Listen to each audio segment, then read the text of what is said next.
Shalom, selamat pagi saudara-saudara yang dikasihi dan diberkati Tuhan. Kita jumpa kembali dalam renungan pagi yang diselenggarakan oleh Gereja Mahasiswa Advent dari ke-7 Jemaat Yosodipuro. Sebelum kita melakukan aktivitas kita pada pagi ini, mari kita merenungkan sejenak firman Tuhan sebagai bekal kita untuk pagi hari ini. Sebelum itu kita akan lebih dahulu berdoa. Sungguh Tuhan, Engkau Allah yang senantiasa mempedulikan kehidupan kami. Demikian juga pada pagi ini Engkau memberikan kepada kami kesempatan untuk belajar sabda-Mu sebagai bekal kami dalam langkah-langkah kehidupan kami di pagi yang indah ini. Memberkati kami semuanya, kiranya roh pengertian boleh menjadi bagian kami di dalam kami menikmati sabda-Mu pada pagi ini. Terima kasih Tuhan, dalam nama Yesus kami berdoa dan mengucap syukur. Amin. Saudara-saudara yang terkasih dalam Tuhan, mari kita melihat sebuah perikop dalam Yohanes pasal 4. Di sana judul perikopnya adalah percakapan dengan perempuan Samaria. Namun fokus kita pada pagi ini bukan percakapan Tuhan Yesus dengan orang Samaria. Namun kita akan memperbincangkan sesuatu hal yang juga pekabarannya penting bagi kehidupan kita. Ketika Tuhan Yesus berjumpa dengan perempuan Samaria di Sikar, murid-muridnya sedang pergi ke kota untuk mencari makan. Ayat 8, coba mari. Alkitab mencatat dalam ayat 8 dikatakan, sebab murid-muridnya telah pergi ke kota membeli makanan.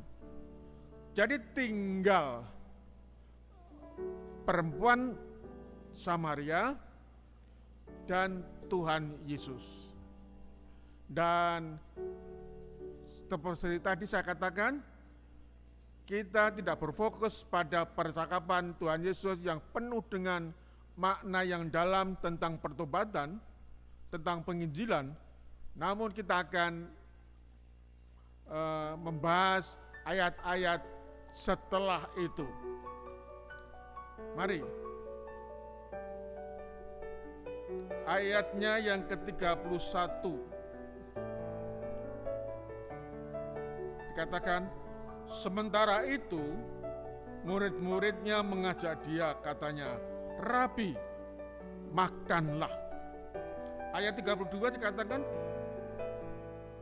akan tetapi ia berkata kepada mereka, padaku ada makanan yang tidak kamu kenal. Ayat 33, maka murid-murid itu berkata kepada orang yang lain, adakah orang yang telah membawa sesuatu kepadanya untuk dimakan?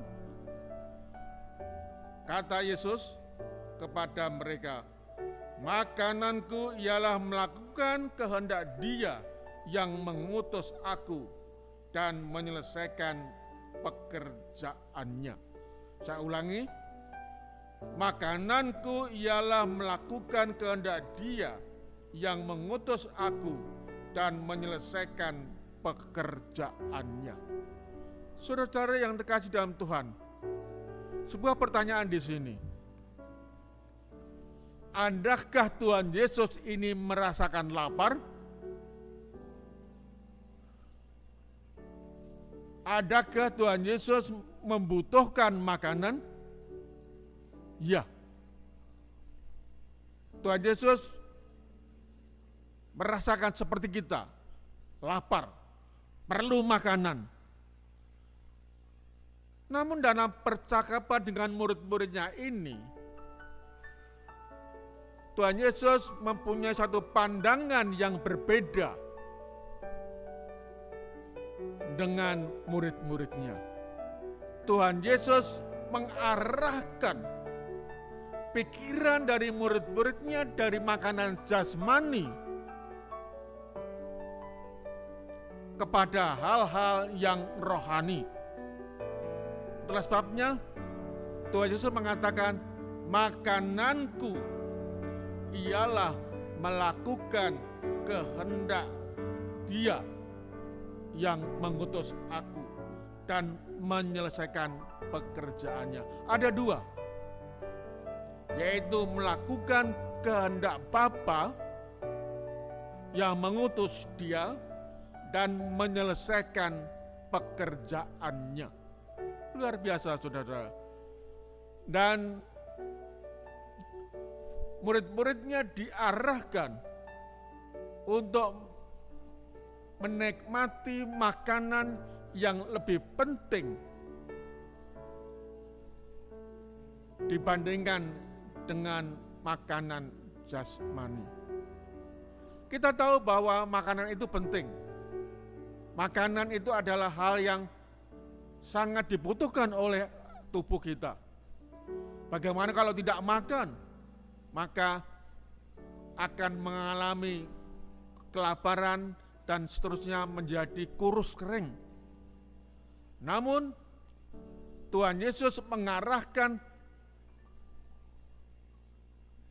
pikiran murid-muridnya dan juga pikiran kita sebagai umat-umatnya untuk lebih mementingkan perkara-perkara rohani, yaitu makanan, yaitu melakukan kehendak Tuhan dan juga melakukan menyelesaikan pekerjaannya.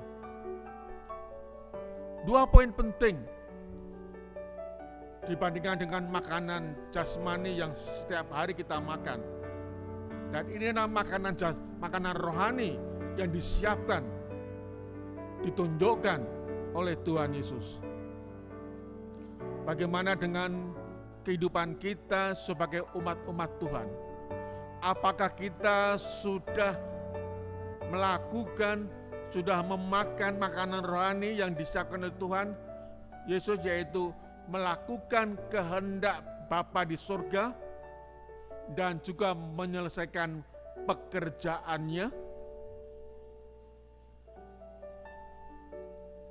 Banyak orang berfokus kepada makanan jasmani, namun melupakan makanan rohani. Banyak orang berlomba-lomba mencari makanan, istilahnya mencari keduniawian.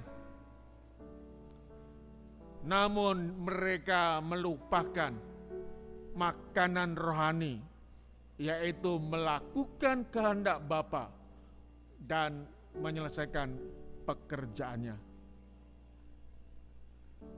Apakah kita sudah menggantikan fokus pikiran kita, fokus hati kita, yaitu mencari makanan jasmani agar tubuh kita sehat dan Tuhan Yesus memberikan kepada kita, mengarahkan kehidupan kita untuk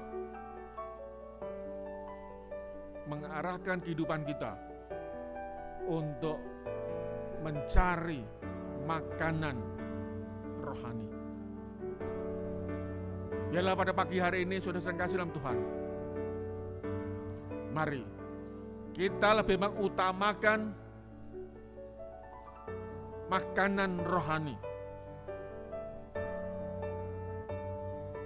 Walaupun kita tinggal dalam dunia ini masih membutuhkan makanan jasmani,